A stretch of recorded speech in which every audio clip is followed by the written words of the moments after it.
স্ত্রীর অনুমতি ছাড়া স্বামী যদি এই তিনটি কাজ করে তাহলে ওই স্বামী জাহান্নামে চলে যাবে। এটা আমার কথা নয়, রাসূল করিম সাল্লাল্লাহু আলাইহি ওয়াসাল্লাম বলেছেন স্ত্রীর অনুমতি ছাড়া কখনো যেন কোনো স্বামী এই তিনটি কাজ না করে। অত্যন্ত গুরুত্বপূর্ণ জিনিস।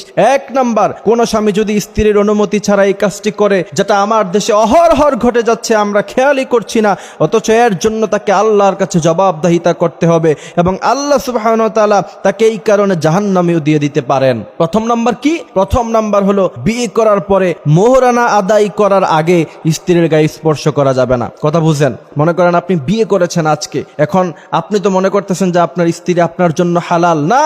যতক্ষণ পর্যন্ত আপনি আপনার স্ত্রীর মোহরানা আদায় করবেন না, ততক্ষণ পর্যন্ত তার অনুমতি ছাড়া তার গায়ে স্পর্শ করা আপনার জন্য সম্পূর্ণভাবে হারাম করেছেন আল্লাহ পাক। মোহরানা দেওয়ার পরে তারপর তার অনুমতি ছাড়া আপনি তার গায়ে স্পর্শ করতে পারবেন, সেটাতে ইসলাম কোনো বাধা দেয়নি। তবে আমার দেশের অবস্থা আজকে আপনি দেখলে অবাক হবেন। আমার দেশে বিয়ে করার পরে প্রথম রাত্রি স্ত্রীর কাছে মোহরানা মাপ চেয়ে নেয়। মোহরানা স্ত্রীর সম্পূর্ণ হক, তাকে এটা দিয়ে দিতে হবে। সে যেই জায়গায় ইচ্ছায় খরচ করতে পারবে, আপনি সেখানে তাকে কোনো ধরনের ক্ষমতা খাটাতে পারবেন না, তাকে জিজ্ঞাসা করতে পারবেন না যে তোমাকে মোহরানা টাকা দিয়েছি, তুমি কি তোমার বাপের বাড়িতে খরচ করছো, এই কথা তাকে জিজ্ঞাসা করা যাবে না। তাহলে প্রথম নাম্বার কি? স্ত্রীকে মোহরানা দেওয়ার আগে স্ত্রীকে স্পর্শ করতে হলে অবশ্যই তার অনুমতি নিতে হবে। যদি অনুমতি না নেন, আল্লাহ সুবহানাহু ওয়া তাআলা আপনার জন্য জাহান্নাম রেডি করে রাখছে। দ্বিতীয় নাম্বার, অত্যন্ত গুরুত্বপূর্ণ জিনিস, খেয়াল করে শোনেন। আমার দেশের এটা অহরহর ঘটে যাচ্ছে বাংলাদেশে। সেটা হচ্ছে স্ত্রীর অনুমতি ছাড়া আপনি তার থেকে 4 মাসের বেশি দূরে থাকতে পারবেন না।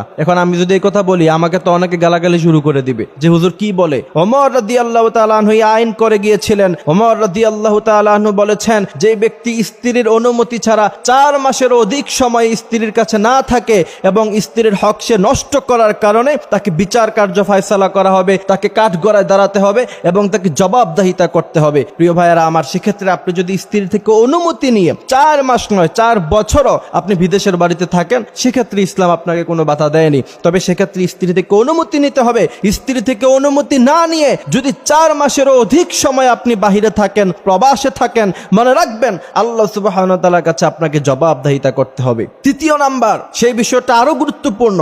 অনেকে মনে করে স্ত্রীর যা আছে সব হচ্ছে স্বামীর, সে তার থেকে অনুমতি ছাড়া ইচ্ছা মতো খরচ করে। মনে রাখবেন, স্ত্রীর নিজস্ব সম্পদ থেকে যদি আপনাকে খরচ করতে হয়, অবশ্যই তার থেকে অনুমতি নিয়ে তারপর ব্যবহার করতে হবে। যদি তার থেকে অনুমতি নিয়ে আপনি ব্যবহার না করেন, তাহলে এটা চুরির শামিল হয়ে যাবে এবং আল্লাহ সুবহানাহু ওয়া তাআলার কাছে আপনাকে জবাবদিহিতা করতে হবে। অনেকে মনে করে স্ত্রীর যা আছে সব তো আমারই। হ্যাঁ আপনার, তবে তার থেকে আপনাকে অনুমতি নেওয়া লাগবে এবং স্ত্রীকেও খেয়াল রাখতে হবে আপনার ভরণ পোষণের যেই সমস্ত জিনিস দরকার তা ব্যতীত যদি স্বামীর কোনো জিনিস আপনাকে ইউজ করতে হয়, তাহলে অবশ্যই তার থেকে আপনাকে অনুমতি নেওয়া লাগবে। যদি অনুমতি না নেন, তাহলে আল্লাহ সুবহানাহু ওয়া তাআলার কাছে আপনাকে জবাবদিহিতা করতে হবে। আল্লাহ পাক আমাদেরকে এই কথাগুলি বোঝার তৌফিক দান করুক।